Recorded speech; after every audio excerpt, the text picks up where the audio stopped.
میں بہت خوبصورت تھی، اسی لیے کم عمری میں ہی میرے رشتے آنے لگے۔ میرے والد ایک متوسط طبقے سے تعلق رکھتے تھے، وہ سرکاری کلرک تھے، ہم تین بہن بھائی تھے۔ جب بہت زیادہ رشتے آنے لگے تو میری ماں نے میٹرک کے بعد ہی میری شادی کا فیصلہ کر لیا۔ میں آگے پڑھنا چاہتی تھی مگر مجھے آگے نہیں پڑھنے دیا گیا۔ میں بہت روئی، شادی کے لیے منع کرتی رہی، لیکن کسی نے بھی میری ایک نہیں سنی، بلکہ الٹا سبھی مجھے سمجھانے لگتے۔ ماں باپ کے ساتھ ساتھ بھائیوں کی بھی میں بہت لاڈلی تھی۔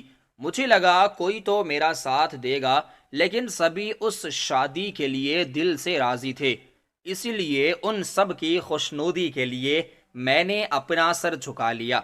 شادی بہت ہی دھوم دھام سے ہوئی تھی۔ میرے شوہر اپنے والدین کی اکلوتی اولاد تھے، اس لیے انہوں نے شادی کی تیاریوں میں کوئی کسر نہ چھوڑی۔ ہر چیز بہتر سے بہترین بنائی، اور بری دیکھ کے تو میرے سارے خاندان والے حیران رہ گئے تھے اور میرے نصیب پر رشک کر رہے تھے۔ سب کو تعریف کرتا دیکھ کر میں اندر ہی اندر بہت خوش ہو رہی تھی۔ مجھے اماں کا کیا گیا یہ فیصلہ بہت پسند آیا تھا۔ پہلے ہی اماں نے زرینہ آنٹی کو بول دیا تھا کہ وہ شادی کے بعد مجھے پڑھنے دے گی، اس لیے کوئی رکاوٹ نہ پا کر میں رشتے کو دل سے تسلیم کر چکی تھی۔ میں بہت خوش تھی اور اماں بار بار میری نظر اتار رہی تھی۔ میں نے جیسے ابا کو دیکھا تھا، مجھے لگا میرا شوہر بھی ویسا ہی ہوگا، حد سے زیادہ خیال رکھنے والا اور محبت کرنے والا۔ آج تک میرے ابا نے کبھی بھی اماں سے نہ تو اونچی آواز میں بات کی، نہ ہی کبھی گالیاں دی۔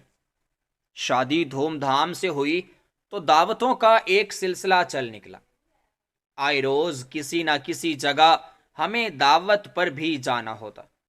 شروع میں تو یہ سب بہت اچھا لگتا تھا، پھر میں تھکنے لگی۔ روز اتنا تیار ہونا پڑتا تھا اور پھر سفر طے کر کے کہیں نہ کہیں جانا ہوتا۔ شادی کے 2 مہینوں تک یہ سلسلہ چلتا رہا۔ جب سب نے دعوتیں کر لیں تو میرے شوہر نے مری گھومنے کا منصوبہ بنا لیا۔ میں انہیں منع کرتی رہی کیونکہ ابھی تک شادی کی تھکاوٹ نہیں اتری تھی، لیکن وہ اس بات پر باضد تھے کہ گرمیاں آ گئیں تو وہاں جانے کا مزہ نہیں آئے گا۔ ان کے کہنے پر میں ان کے ساتھ ہو لی۔ آنٹی زرینہ اور انکل ہمارے ساتھ نہیں جانا چاہتے تھے، لیکن میری خواہش پہ وہ ہمارے ساتھ گئے، لیکن کچھ دنوں میں ہی لوٹ آئے کیونکہ وہاں بہت زیادہ ٹھنڈ موجود تھی۔ ہم لوگ بھی 10 دنوں بعد واپس آ گئے۔ آتے ساتھ ہی میں نے اپنے شوہر سے اصرار کرنا شروع کر دیا کہ مجھے کالج میں ایڈمیشن کروانا ہے، مجھے آگے پڑھنا ہے۔ وہ مجھ سے بے حد محبت کرتے تھے، اس لیے میرا ہر کہا مانتے تھے۔ میرے کہنے پر انہوں نے زرینہ آنٹی سے مشورہ کیا تو وہ خوشی خوشی راضی ہو گئی، کیونکہ ان کا بیٹا اتنا زیادہ پڑھا لکھا تھا۔ وہ چاہتی تھی کہ ان کی بہو بھی ان کے بیٹے کے مقابلے کی ہو۔ انہیں میری پڑھائی سے کوئی اعتراض نہیں تھا، اور گھر میں کھانا پکانے والی بھی آتی تھی اور کام کرنے والے، اس لیے انہیں کوئی مسئلہ نہیں تھا۔ میں صبح کے وقت اکیڈمی جاتی اور شام کا سارا وقت آنٹی زرینہ کے ساتھ گزارتی۔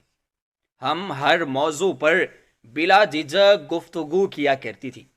لگتا ہی نہیں تھا کہ وہ میری ساس ہے، کبھی انہوں نے ساس بن کر دکھایا ہی نہیں تھا۔ کبھی وہ دادی بننے کی خواہش ظاہر کرتی تو میرے شوہر کہتے کہ یہ خود ابھی اتنی کمزور ہے، ابھی خود بچی ہے، ہم فی الحال بچہ نہیں کرنا چاہتے۔ ان کی باتوں کو سن کر آنٹی مایوس ہو جاتی اور افسردہ دکھائی دینے لگتی۔ مجھے بہت برا لگ رہا تھا۔ انٹر کرنے تک انہوں نے زیادہ اصرار نہیں کیا، لیکن جیسے ہی میں نے انٹر کے پیپر دے دیے، ان کی زبان پر ایک ہی رٹ رہنے لگی۔ میں خود بہت پریشان تھی اور میرے شوہر مجھ سے بھی زیادہ پریشان دکھائی دینے لگے۔ میں نے اپنی ماں سے مشورہ کیا تو وہ کہنے لگی کہ میں تمہیں کسی ڈاکٹر کے پاس لے کر جاتی ہوں، ان کے کہنے پر میں ان کے ساتھ ڈاکٹر کے پاس چلی گئی۔ ڈاکٹر کہنے لگی، خدا کے گھر دیر ہے مگر اندھیر نہیں، انتظار کیجئے، ابھی یہ خود بچی ہے۔ ڈاکٹر کی بات سن کر اماں سڑ پکڑ کر رہ گئیں۔ وہ مجھے پیروں فقیروں کے پاس لے جانے لگی۔ ایک ایسی عمر جس میں ابھی تک میری کئی کزنوں اور کلاس فیلوز کی شادی تک نہیں ہوئی تھی، ایسی عمر میں بچے کے لیے پیروں فقیروں کے چکر کاٹ رہی تھی۔ ڈاکٹر نے یہ بول کر ہماری امید ختم کر دی تھی کہ دونوں صحت مند ہیں، جب بچہ ہونا ہوگا تو ہو جائے گا، آپ لوگ بالکل بھی پریشان مت ہوں۔ پھر جن ڈاکٹروں کے پاس بھی ہم لوگ دوڑ کر گئے، وہ میری ہم عمر دیکھ کر اماں کو یہی مشورہ دیتے، آنٹی زرینہ آنٹی کے دباؤ میں تھی، اس لیے وہ روزانہ مجھے کسی فقیر کے پاس لے جانے لگی۔ مجھے بہت برا لگتا تھا، لیکن میں جتا نہیں سکتی تھی، کیونکہ زرینہ آنٹی کا رویہ دن بدن بدلتا جا رہا تھا۔ مجھے بہت برا محسوس ہو رہا تھا، نہ تو وہ میرے پاس بیٹھتی، نہ مجھ سے کوئی بات کرتی، سارا دن وہ اپنے کمرے میں پڑی رہتی یا پھر جائے نماز پر بیٹھی دعائیں مانگتی رہتی۔ میں سب کو وہ خوشی دینا چاہتی تھی جس کی سب خواہش رکھتے تھے، لیکن یہ سب میرے اختیار میں نہیں تھا۔ میرے نمبر بہت اچھے آئے تھے، اس لیے میرا نرسنگ میں ایڈمیشن ہو گیا۔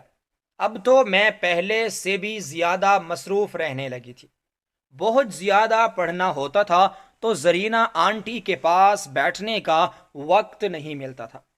ہماری شادی کو 8 سال ہو گئے تھے اور ابھی تک ہمارا بچہ نہیں ہوا تھا۔ سبھی لوگوں نے مجھے بانجھ قرار دے دیا تھا۔ میرے شوہر مجھے کچھ نہیں کہتے تھے، کیونکہ وہ مجھ سے بہت زیادہ محبت کرتے تھے۔ انہوں نے مجھ سے وعدہ لیا تھا کہ میں جتنا چاہوں پڑھ سکتی ہوں، لیکن جاب میں ہرگز نہیں کروں گی۔ اس لیے پڑھائی ختم ہونے کے بعد میں پھر سے گھر بیٹھ گئی اور سب کے تانے سننے لگی۔ وہ سب مجھے ڈاکٹروں کے پاس جانے کا مشورہ دیتے۔ ہر روز محلے کی کوئی نہ کوئی نئی عورت آ جاتی اور مجھے سمجھانے لگتی۔ میں ان سب کی تانوں سے پریشان رہنے لگی۔ اب ہر وقت مجھے رونے سے کام ہوتا۔ ماں کے پاس جاتی تو وہ ڈانٹتی اور پھر مجھے کہتی کہ باقاعدہ کسی ڈاکٹر سے دوائیاں لیا کرو۔ ماں باپ کی حادثاتی موت کی وجہ سے میرے شوہر مجھے میکے چھوڑ آئے۔ ایسا کبھی نہیں ہوا تھا کہ میں 2 دن سے زیادہ وہاں پر رکوں، لیکن 1 مہینہ ہو گیا تھا، وہ مجھے لینے نہیں آ رہے تھے۔ بار بار وہ اپنی مصروفیات کا بہانہ بنا رہے تھے۔ میرے دل میں جیسے ہول اٹھ رہے تھے، کہیں میرے شوہر دوسری شادی تو نہیں کرنے والے۔ تبھی ہمارے محلے کی ایک عورت جس کے ہمارے گھر کے ساتھ رشتہ دار موجود رہتے تھے، وہ آئی تو کہنے لگی کہ تم یہاں کیا کر رہی ہو؟ تمہارا شوہر وہاں دوسری شادی کی تیاریوں میں ہے۔ میں جو تمہیں کہتی تھی فلاں ڈاکٹر کو دکھاؤ، تم اس کے پاس گئی ہی نہیں۔ اس کی بات سن کر میرے ہوش و حواس اڑ رہے تھے۔ میں جلدی سے بڑے بھائی کے ساتھ گھر لوٹ آئی۔ سامنے آ کر دیکھا تو میری ساس دوسری بہو کی ساری بری تیاریاں کر چکی تھی۔ مجھے بتائے بغیر رشتہ بھی ہو گیا تھا اور اب سادگی سے نکاح ہونے والا تھا۔ مجھے اچانک گھر دیکھ کر میری ساس خوش اسلوبی سے مجھے ملی اور کہنے لگی کہ تمہارے شوہر کی دوسری شادی اس کی مرضی سے ہو رہی ہے، آج نکاح ہے، تم چلنا چاہو تو یہ تمہارا سوٹ ہے، پہن کر اچھے سے تیار ہو جانا۔ سفید کلر کا سوٹ دیکھ کر میں نے نفی میں سر ہلایا اور پھر جلدی سے اپنے کمرے میں چلی گئی جہاں پر میرے شوہر موجود تھے۔ مجھے یہاں دیکھ کر حیران ہوئے اور پوچھنے لگے کہ تم کب آئی؟ میں ان کی طرف بڑھی اور ان سے پوچھنے لگی کہ آخر میری محبت اور وفا میں کون سی کمی رہ گئی تھی جو اب دوسری شادی کرنے والے ہیں۔ ڈاکٹرز نے بولا ہے تو صبر کریں، لیکن آپ کیوں بار بار میرے صبر کو آزما رہے ہیں؟ یہ سب میرے اختیار میں ہوتا تو میں کب کا والدین بن چکے ہوتے ہم۔ یہ کہہ کر میں رونے لگی، لیکن میرے شوہر کے اوپر کوئی اثر نہیں ہوا۔ وہ نکاح کی تیاری کے لیے واش روم میں گھس گئے۔ میں روتی رہی، یہ میری کوئی پرواہ نہیں تھی۔ اس بات نے مجھے اندر ہی اندر تک دکھ میں مبتلا کیا ہوا تھا۔ ان کے سارے وعدے اور ان کی ساری جھوٹی قسمیں ہو گئی تھی۔ زرینہ آنٹی بھی ان کا ساتھ دیے جا رہی تھی، بلکہ انہوں نے خود میرے جانے کے بعد اپنے بیٹے کو زبردستی اس نکاح کے لیے رضامند کیا تھا۔ میں روتی رہی، بلکتی رہی، ان کے پاؤں پکڑ کر ان سے درخواست کرنے لگی کہ دوسری شادی مت کیجیے، لیکن ان میں سے کسی نے بھی میری ایک نہیں سنی۔ جب میں نے زیادہ شور کیا تو میری ساس نے مجھے پکڑ کر میرے کمرے میں ہی بند کر دیا۔ وہ سب لوگ نکاح کے لیے چلے گئے۔ میں کھڑکی سے ان سب کو جاتا ہوا دیکھتی رہی۔ آج تک میں نے صرف اپنی قسمت پر رشک کیا تھا۔ پہلی بار میں نے خود کو دنیا کی بدقسمت عورتوں میں کھڑے ہوئے پایا۔ روتے روتے نہ جانے کب مجھے نیند آ گئی۔ آنکھ کھلی تو رات کے 12 بج رہے تھے۔ کسی نے باہر سے کنڈی کھول دی تھی۔ میں جلدی سے اپنے کمرے سے نکلی اور دوڑ کر شوہر کے کمرے میں جانے لگی، جہاں وہ اپنی دوسری بیوی کے ساتھ موجود تھے۔ میں اپنے شوہر کو کسی اور کے ساتھ دیکھنا تو دور تصور بھی نہیں کر سکتی تھی۔ میں ہذیانی انداز میں چیختے ہوئے چلاتے ہوئے زور سے اپنے شوہر کے کمرے کا دروازہ بجانے لگی۔ وہ بہت زیادہ ڈر گئے، اور جیسے ہی دروازے پر انہوں نے مجھے دیکھا تو شدید غصے میں آ کر وہ مجھے ڈانٹنے لگے۔ شور کی اور لڑائی جھگڑے کی آواز سن کر میری ساس باہر نکل آئی اور مجھے ڈانٹنے لگی۔ فوراً میرے بھائیوں کو اس نے فون کیا اور کہا کہ اسے یہاں سے لے جاؤ، یہ پاگل ہو چکی ہے۔ میرے بھائی میری ساس کی بات سن کر حیران ہو گئے۔ انہیں نہیں معلوم تھا کہ میرا شوہر دوسرا نکاح کر چکا ہے۔ جیسے ہی میرے بھائی مجھے لینے آئے اور اسے میرے شوہر کی دوسری شادی کے بارے میں علم ہوا تو وہ سکتے میں آ گئے۔ وہ سوچ بھی نہیں سکتا تھا کہ میرا شوہر میرے ساتھ ایسا بھی کر سکتا ہے۔ کافی دیر بحث ہوتی رہی، یہاں تک کہ صبح کی اذان ہونے لگی۔ میرے بھائی طیش میں آ کر بغیر کچھ سوچے سمجھے میرے شوہر سے لڑنے لگا۔ میرا شوہر جذباتی ہو گیا اور پھر اس نے مجھے طلاق دے دی۔ پہلا دھچکا مجھے اپنے شوہر کی دوسری شادی سے لگا تھا، اور اب طلاق دے کر اس نے ہمیشہ ہمیشہ کے لیے مجھے اپنی زندگی سے ہی بے دخل کر دیا۔ میں ہکا بکا انہیں دیکھتی رہی۔ میرے بھائی نے میرا ہاتھ پکڑا اور زبردستی مجھے باہر لے جانے لگا، جبکہ میں مڑ مڑ کر اپنے شوہر کو دیکھ رہی۔ میری ساس کی آنکھوں میں بھل بھل آنسو تھے۔ وہ مجھ سے بہت زیادہ ہمدردی کرتی تھی۔ انہیں ہرگز یہ امید نہیں تھی کہ ان کا بیٹا مجھے اس طرح طلاق دے دے گا۔ ہم لوگ 8 بجے وہاں سے گھر کے لیے نکل گئے۔ بھائی نے مجھے بائک پر بیٹھنے کو کہا اور پھر غصے میں وہ تیزی سے بائک چلانے لگا۔ میں اسے روکتی رہ گئی۔ میری حالت ایسی نہیں تھی کہ میں بائک پر گھر جا سکتی۔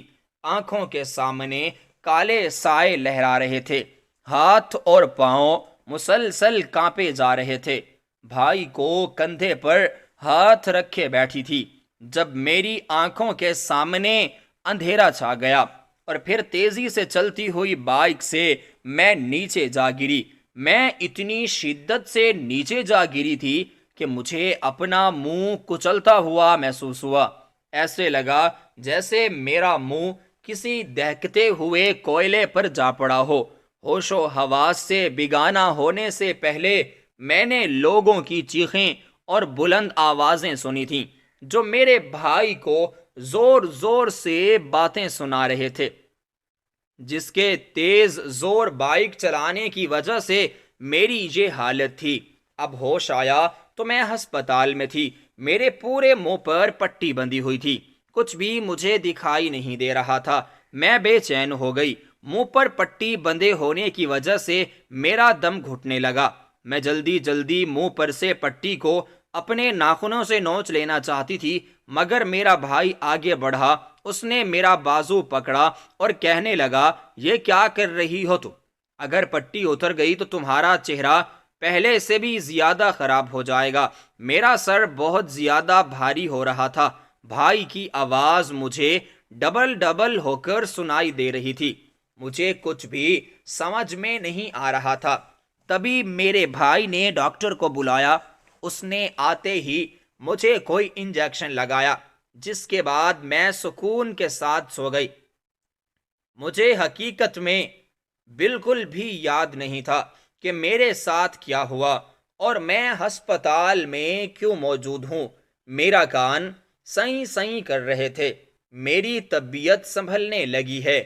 پھر میرے بھائی نے مجھ پر جو انکشاف کیا اسے سن کر میں تو دنگ رہ گئی، کیونکہ میرا چہرہ مکمل طور پر تباہ ہو چکا تھا۔ میں منہ کے بل سڑک پر آ گری تھی، جس کی وجہ سے میرے چہرے پر بہت سے داغ بن چکے تھے۔ میں نے آئینے میں اپنا چہرہ دیکھا تو ڈر گئی اور زور زور سے رونے لگی۔ میرا چھوٹا بھائی میری طرف بڑھا اور مجھے گلے لگاتے ہوئے تسلیاں دینے لگا۔ مجھ پر آسمان ٹوٹ پڑا تھا۔ پہلے طلاق کا غم اور اب چہرے کے مسخ ہو جانے نے مجھے پاگل کر دیا تھا۔ میں زور زور سے رونے اور چلانے لگی۔ جلدی سے میرے بھائیوں نے مجھے پکڑا اور ایک بار پھر نرس بے ہوشی کی دوا انجیکشن میں بھر کر لے آئی اور مجھے نیند کی سکون کی نیند سلا دیا۔ جب مجھے گھر لایا گیا تو بھابیاں اور ان کے بچے میری صورت کو دیکھ کر بہت زیادہ ڈر گئے۔ بچے تو میرے پاس آنے سے بھی بہت زیادہ کترا رہے تھے اور بھابیوں کی تو میں شروع سے ہی ناپسندیدہ تھی۔ میرے ساتھ ہوئے حادثے کی بدولت میرے بھائیوں کے کہنے پر میری بھابیوں نے کمرے میں سے تمام شیشے ہٹوا دیے تاکہ نہ میں اپنا چہرہ دیکھ سکوں اور نہ ہی مجھے تکلیف ہو۔ بھابیوں کے بچے اس قدر مجھ سے ڈرتے کہ میرے کمرے سے باہر نکلتے ہی وہ چیخیں مارنا شروع کر دیتے۔ وہ غلطی سے بھابیاں میرے مخاطب کرنے پر بات سن بھی لیتی تو نظریں جھکا کر بات کرتی تھیں، اس لیے نہیں کہ وہ میرا احترام کرتی تھی، بلکہ اس لیے کیونکہ وہ میرے لیے خوفناک چہرے سے ڈرتی تھی۔ بچے ڈرتے ہو، روتے چلاتے تو ان کو روتا ہوا دیکھ کر مجھے مزہ آتا۔ میں کمرے سے باہر نکلتی تو لوگ گھر سے باہر نکل جاتے۔ میری حالت پاگلوں والی ہو چکی تھی۔ میں جو یہ خود کو دیکھ کر روتی رہتی تھی، سارا دن بھابھی کے کمرے سے شیشہ اٹھا کر اپنی صورت کو تکتی رہتی۔ یہ وہ خوبصورت چہرہ تھا جس پر لوگ مر مٹتے تھے۔ آج وہی لوگ میری شکل تک دیکھنے کے رودار نہیں تھے۔ بچے مجھ پر ہنستے، میرا مذاق اڑاتے تو میں اپنے پاؤں میں سے جوتی نکال کر ان کے پیچھے پیچھے بھاگنے لگتی۔ مجھے کسی بھی چیز کا ہوش نہیں رہا تھا۔ طلاق کا کیا کم صدمہ تھا جو میرا چہرہ مسخ کر دیا گیا تھا۔ بچوں کے پیچھے میں سڑک پر بھی بھاگنے لگتی۔ لوگ آ کر میری بھابھیوں سے شکایت کرتے تو وہ غصہ ہوتی اور اپنے شوہروں کو مجھے سمجھانے کو کہتی۔ بھائی خود بھی بہت زیادہ پریشان تھے، لیکن میں کیا کرتی؟ میرے ذہن پر ان دو صدموں نے اتنا برا اثر کیا تھا کہ مجھے اپنا ہوش نہیں تھا۔ کسی اور کی فکر کیسے ہوتی؟ ایک روز میرے بھائی نے مجھے بیڈ کے ساتھ زنجیر سے باندھ دیا۔ میں روتی رہی۔ بھائی سے کہنے لگی، آئندہ گھر سے باہر نہیں نکلوں گی، لیکن مجھے باندھو مت، مجھے تکلیف ہو رہی ہے۔ لیکن ان لوگوں نے میری ایک نہ سنی اور اپنی بیویوں کے کہنے پر مجھے بیڈ کے ساتھ زنجیروں میں باندھ دیا۔ روز میں زنجیر کو کھلوانے کی کوشش کرتی تو میرے ہاتھ پر زخم بننے لگے، یہاں تک کہ میری جلد میں ایک گہرا گھاؤ بن کر رہ گیا۔ میری بھابیاں کئی دنوں تک مجھے کھانا نہ دیتی۔ میں خود چل کر واش روم میں بھی نہیں جا سکتی تھی، اس لیے بیڈ پر گندگی پھیلائی رہتی۔ بدبو سے سارا کمرہ مہکتا رہتا۔ اس بدبو کی وجہ سے مجھے خود کو بھی متلی سی ہونے لگتی۔ کافی عرصہ میں نے رونے چلانے کی کوشش کی تو ان لوگوں نے میرا منہ ہی باندھ دیا۔ اکثر کمرے کو باہر سے تالا لگا رہتا، کسی کو بھی اس کمرے میں آنے کی اجازت نہیں تھی۔ مجھے اپنے مائکے آئے ہوئے پورا 1 مہینہ ہو چکا تھا، اور 1 مہینے میں نہ نہانے کی وجہ سے میرے سر میں جوئیں ہو چکی تھیں، جس کی وجہ سے سر میں شدید خارش کے باوجود میں خارش بھی نہ کر پاتی تو میری حالت پاگلوں والی ہو جاتی۔ رو رو کر میری آنکھیں اندر کو دھنس چکی تھیں اور حلقوں نے آنکھوں کو چاروں طرف سے گھیر لیا تھا۔ ایک روز میری ماں کی چچا زاد بہن آئی اور اس نے مجھے آ کر اس حالت میں دیکھا تو روتے ہوئے اس نے مجھے اپنے گلے سے لگا لیا۔ بھائیوں پر غصہ کرتے ہوئے وہ زنجیریں کھلوائیں، میرے زخموں پر پٹی کی اور اپنے ہاتھوں سے مجھے کھانا کھلانے لگی۔ اتنے عرصے بعد کسی نے مجھ سے ہمدردی جتائی تھی، اس لیے وہ مجھے اپنی سی لگی۔ جب میرے بھائی اسے بتانے لگے کہ جب سے اس کے ساتھ وہ حادثہ ہوا ہے اس کی ذہنی حالت ٹھیک نہیں رہی، جب کو اس سے غصہ آتا ہے اس کے ہاتھ میں جو آتا ہے اٹھا اٹھا کر مارتی ہے۔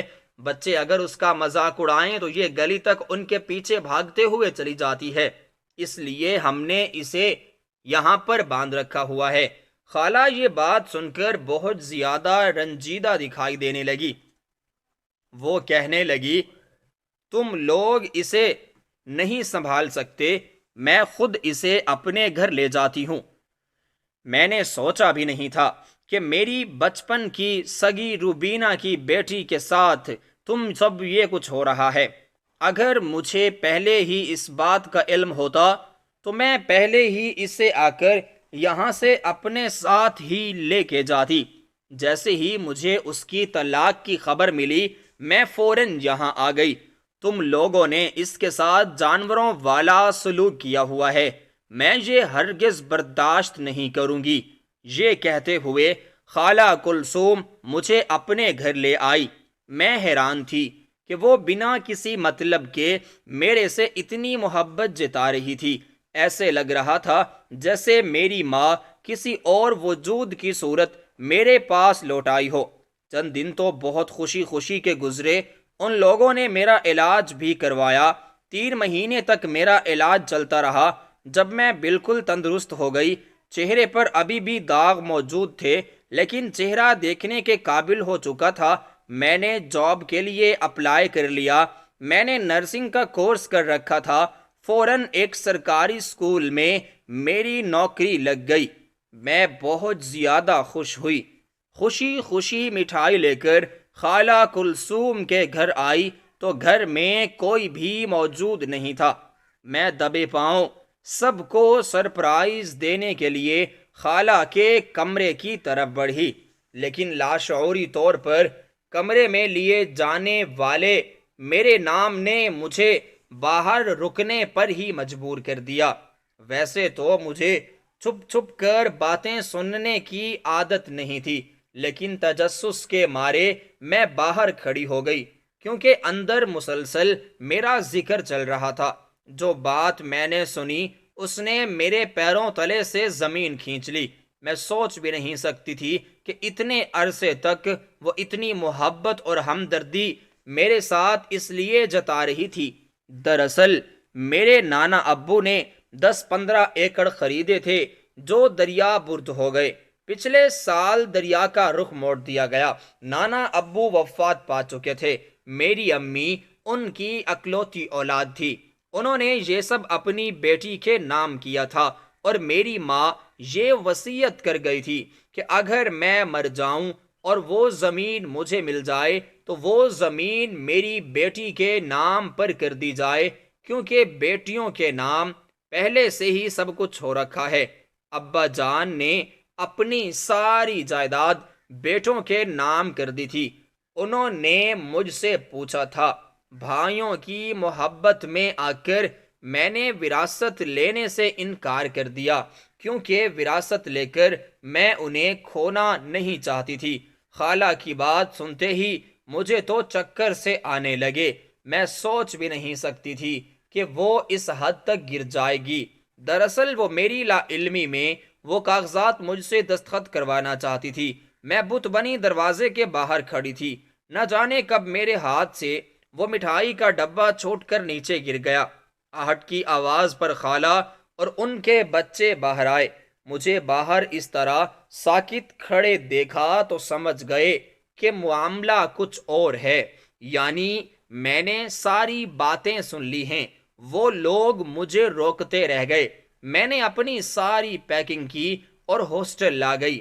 اب میں ان لوگوں کا چہرہ بھی نہیں دیکھنا چاہتی تھی.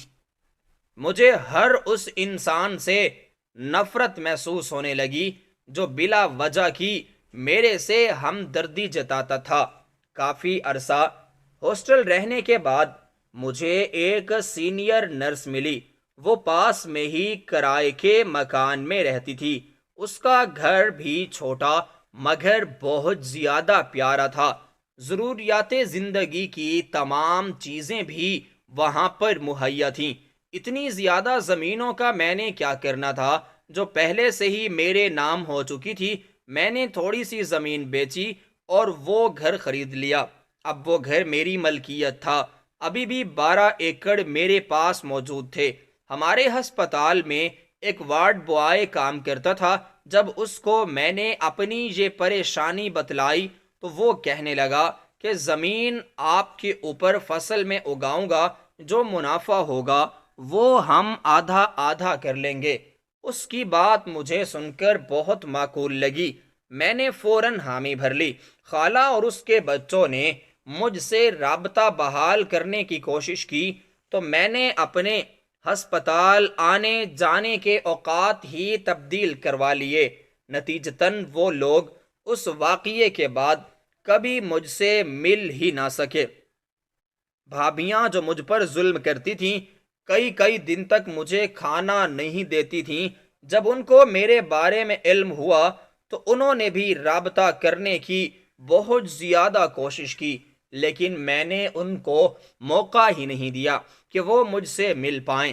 میں اپنے کسی بھی رشتہ دار یا جاننے والے کا چہرہ تک نہیں دیکھنا چاہتی تھی.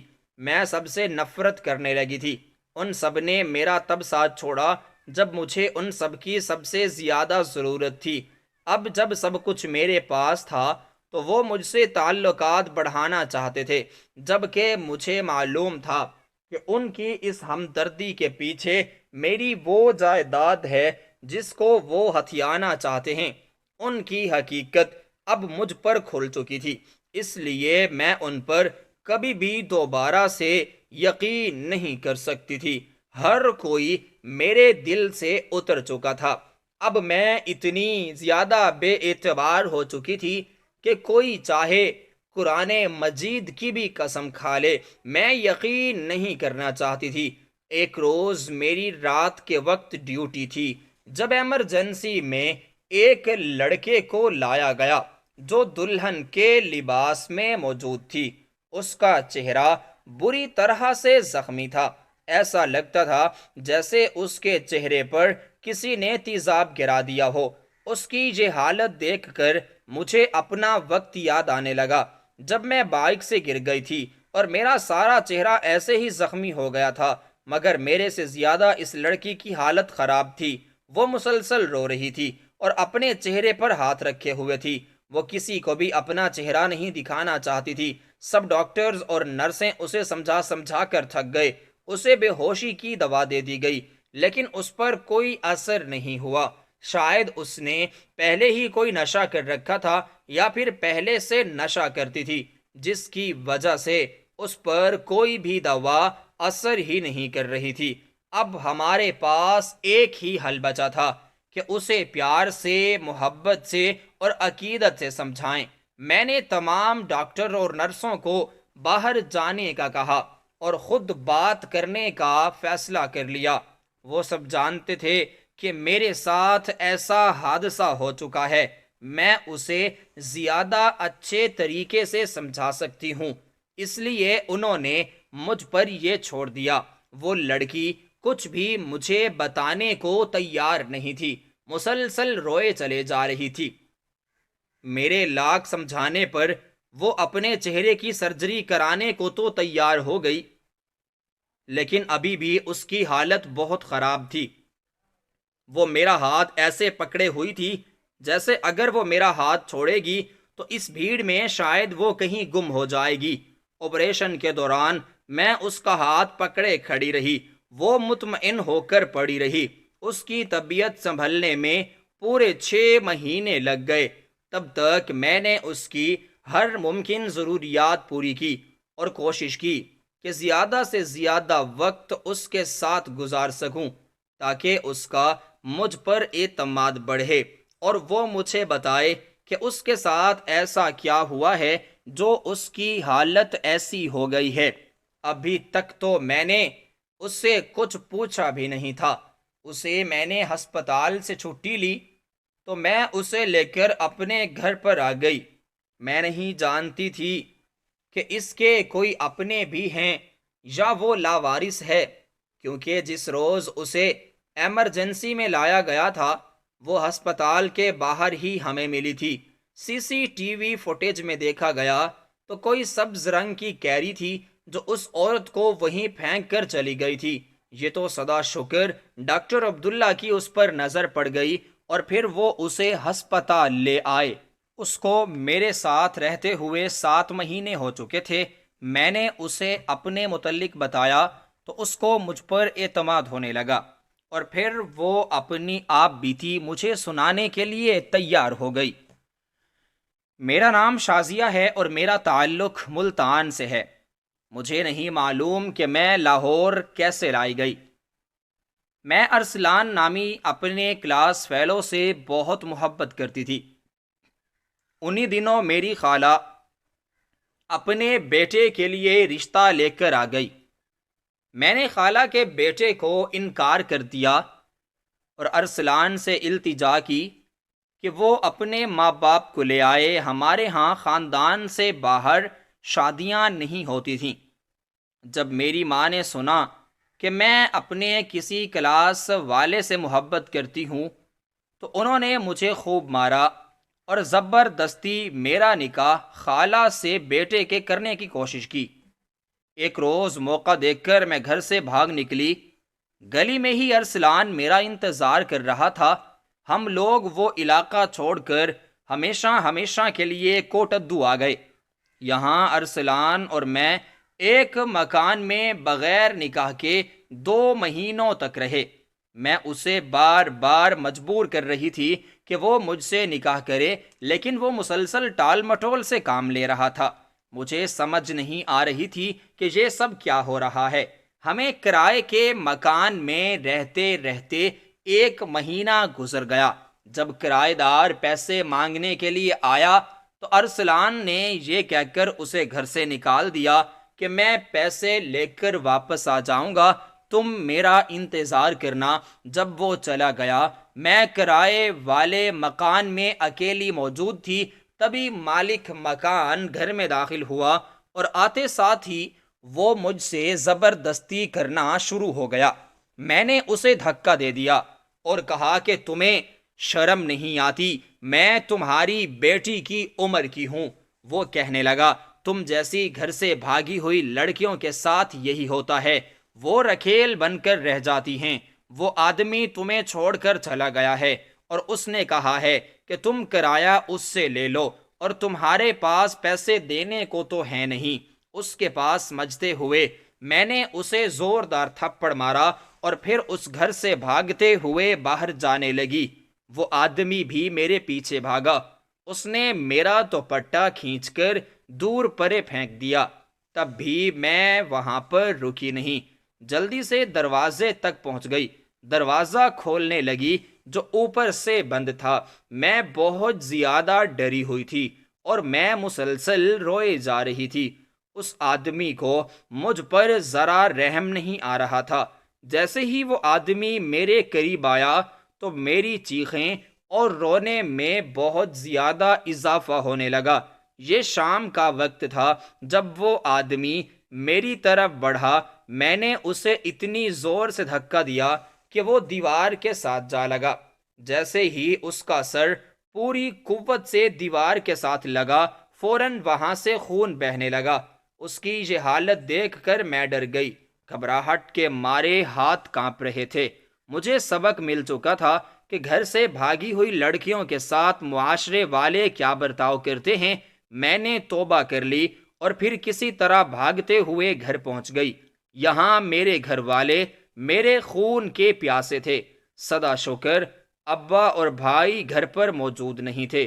جب میں گھر لوٹی تو گھر پر سے میری ماں تھی۔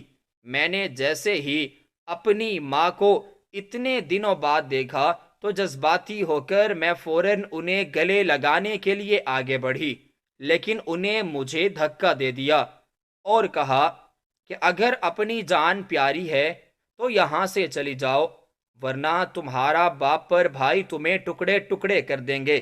چلی جاؤ یہاں سے اور کبھی لوٹ کر واپس مت آنا۔ یہی سمجھو کہ جس دن اس نے تمہیں گھر کی دہلیز سے باہر قدم رکھا تھا، اسی دن ہم سب تمہارے لیے مر گئے تھے۔ اب کبھی یہاں پر لوٹ کر مت آنا۔ تمہیں خدا کا واسطہ ہے اپنے ساتھ ساتھ اپنی بہنوں کی عزت داؤ پر مت لگاؤ۔ پہلے ہی محلے والوں نے ہمارا جینا حرام کیا ہوا ہے۔ تمہارے دونوں بھائی تو گھر کو چھوڑ کر جا چکے ہیں کیونکہ وہ اس شرمندگی میں جینا نہیں چاہتے۔ وہ تو کسی کو منہ دکھانے کے قابل بھی نہیں رہے۔ ماں کی بات سن کر میں حیرت سے انہیں تکنے لگی۔ تبھی انہوں نے مجھے باہر نکال کر میرے منہ پر ہی دروازہ بند کر دیا۔ میں پھٹے ہوئے کپڑوں اور بغیر دوپٹے کے بال بکھرائے شدید ٹھنڈ میں ننگے پاؤں میں پھٹے کپڑوں کے ساتھ میں سڑک پر چل رہی تھی جب ایک کار میرے پاس آ کر رک گئی۔ وہ لوگ مجھے لفٹ دینا چاہتے تھے۔ جب میں نے اندر جھانک کر دیکھا تو ان لوگوں کی شکلوں پر عجیب قسم کی فرعونیت چھائی ہوئی تھی۔ مجھے ان کے ساتھ جانا بالکل بھی اچھا نہیں لگا تو میں نے انہیں انکار کر دیا اور وہاں سے بھاگنے لگی۔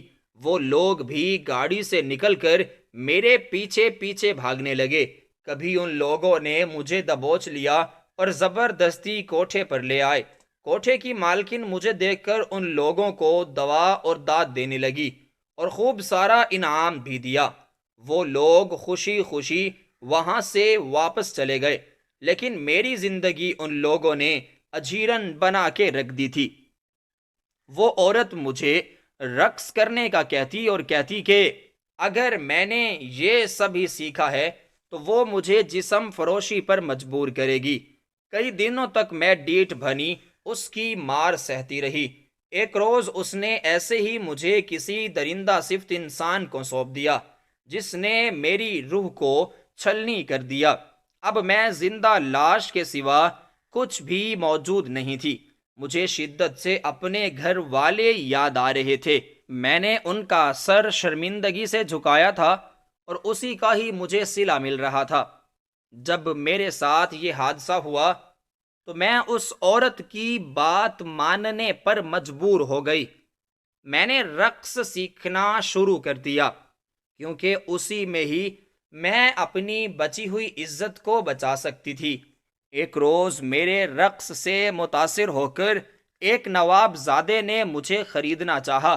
میں اس کے ہاتھوں بکنا نہیں چاہتی تھی کیونکہ مجھے معلوم تھا کہ وہ مجھے رکھیل بنا لے گا۔ میں مسلسل رضیہ بائی سے التجا کر رہی تھی کہ وہ میرے ساتھ ایسا مت کرے، وہ مجھے بیچے مت، چاہے جیسے گئی میں ویسے رہوں گی، ویسے گانا گاؤں گی۔ لیکن رضیہ بائی ہمیشہ صرف اپنا فائدہ دیکھتی تھی۔ اس نے 1 کروڑ کے بدلے مجھے اس آدمی کو بیچ دیا۔ میں روتی رہی۔ زبردستی وہ آدمی مجھے اپنے فارم ہاؤس پر لے آیا۔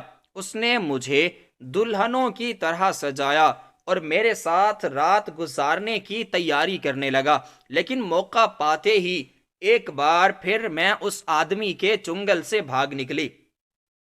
لیکن اس علاقے میں اس آدمی کا راج چلتا تھا۔ اس نے جلد ہی مجھے پکڑ لیا اور مجھ پر سختی کرنے لگا۔ کئی روز تک ایک کمرے میں اس نے مجھے بند رکھا۔ وہاں ایک آدمی مجھے کھانا دینے آیا کرتا تھا جو میری ہی عمر کا تھا۔ ایک دن روتے ہوئے میں نے اس سے درخواست کی کہ مجھے یہاں سے نکالو، تمہاری بھی تو بہنیں ہوں گی، تمہیں ان کا واسطہ، مجھے یہاں سے جانے دو۔ اس کا دل نرم پڑ گیا۔ ابھی میرے ہاتھ تو اس کا ہاتھ تھا جب وہ نواب زادہ کمرے میں داخل ہوا۔ وہ کہنے لگا، اسی خوبصورتی کی وجہ سے تم مردوں کو اپنی طرف مائل کرتی ہو، آج سے تمہاری یہ خوبصورتی نہیں رہے گی۔ وہ سمجھ رہا تھا میرا اس لڑکے کے ساتھ کوئی چکر ہے۔ اس نے ابلتے ہوئے پانی میں میرا منہ ڈال دیا۔ میں پانی سے منہ باہر نہیں نکال پا رہی تھی کیونکہ اس کا بھاری ہاتھ میری گردن پر موجود تھا۔ میں مسلسل ہاتھ پیر چلا رہی تھی۔ وہ لڑکا جو میری مدد کرنے کو تیار ہو گیا تھا، اس نے اس امیر زادے کو روکنا چاہا، مگر اس نے اسے گولی مار کے ہی وہیں پر ہلاک کر کے رکھ دیا۔ جب میری حالت ایسی ہو گئی کہ نہ تو میرا زندوں میں شمار ہو رہا تھا نہ مردوں میں، اس آدمی نے مجھے چھوڑ دیا اور فرش پر پھینکتے ہوئے کہا کہ اس عورت کو ہسپتال کے سامنے پھینک دینا۔ اگر کوئی اسے بچانا چاہے گا تو بچا لے گا، ورنہ اس جیسی عورتوں کا یہی حال ہونا چاہیے۔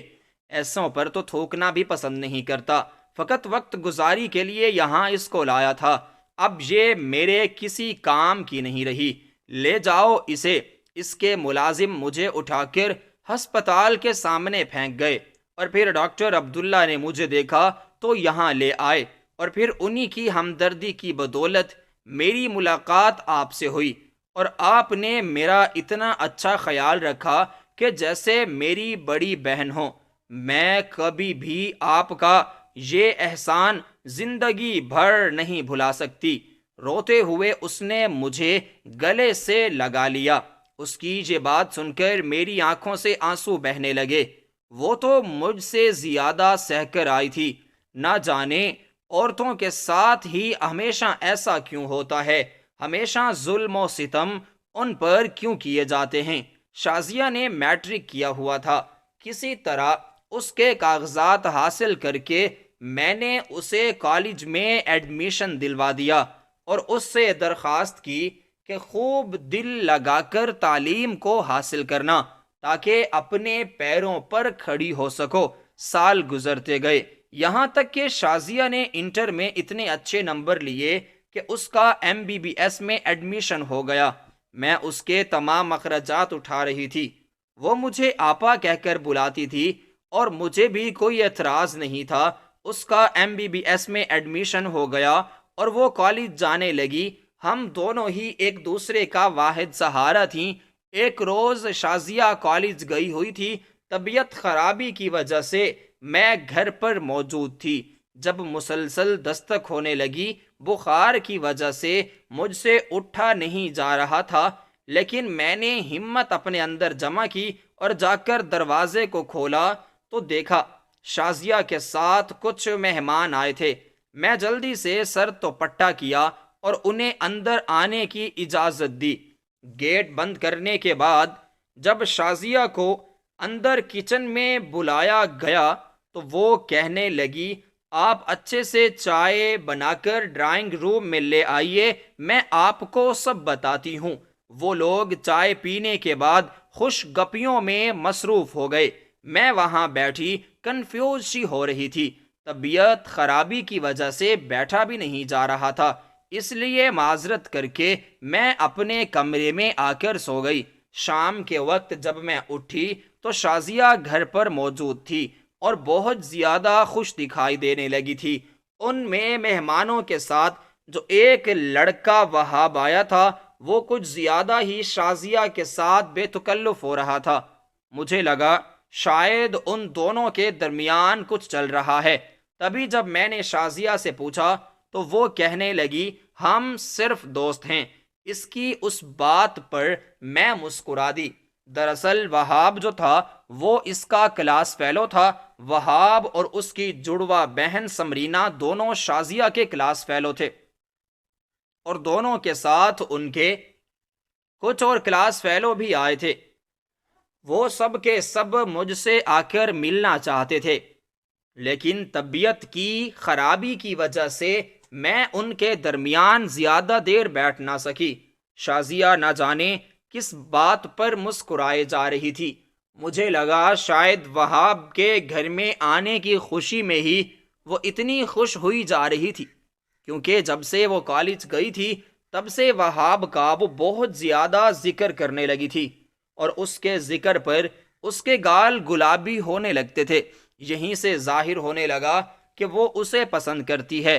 میں خود اب اس فرض سے سبق دوش ہونا چاہتی تھی، کیونکہ آج کل میری طبیعت بڑی خراب رہنے لگی۔ دل میں ایک ڈر سا بیٹھ گیا۔ میں سوچنے لگی، اگر مجھے کچھ ہو گیا تو شازیہ کا کیا ہوگا؟ بس وہ مجھے کچھ ہونے سے پہلے جلدی جلدی پڑھ لکھ لے اور اپنے پاؤں پر کھڑی ہو جائے۔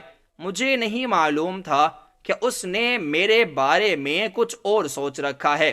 ایک روز شازیہ اپنے دوستوں کے گھر گئی ہوئی تھی، جب وہی لڑکا وہاب کسی 50 سالہ آدمی کو اپنے ساتھ لیے ہمارے گھر داخل ہوا۔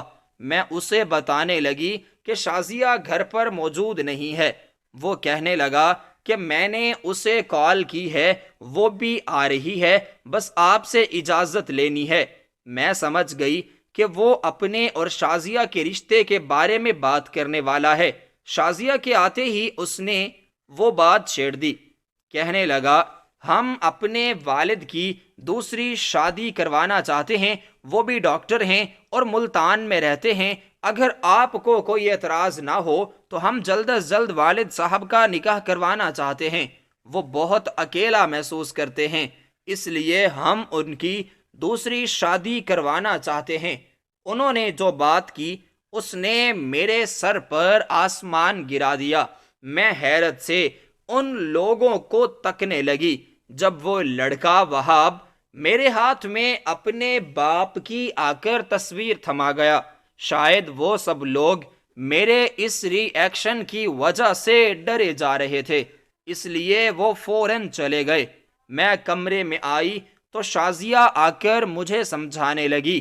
میں نے ڈاکٹر زہیب سے بات کرنے کا فیصلہ کر لیا۔